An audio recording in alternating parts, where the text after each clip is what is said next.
ងកូនត្រូវថងឈាមទៅ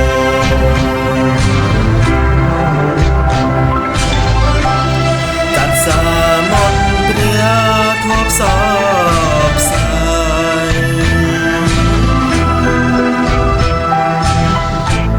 ត្រង់នំបានកាយព្រោះជួយសង្គ្រោះយើង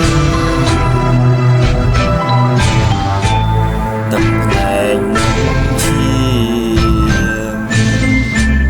ស្រស់គ្នាអ្នកដឹងមេត្តាធម៌យើងចងចាំជានឹង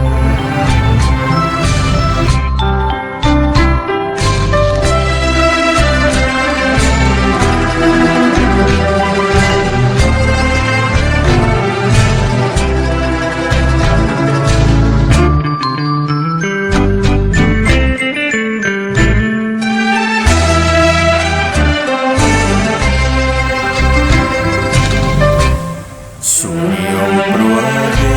ងខំអងកាយចិនគុណបងបានព្រៀងដូចទឹកសែនជ្រៅត្រូវចេះដឹងកូននឹងសងគុណសងកូនត្រូវថងឈាមទៅមក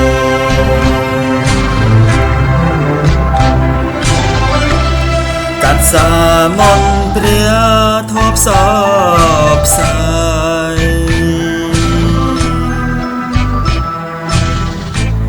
ត្រង់លំបាំងកាយព្រោះជួយសង្គ្រោះយើ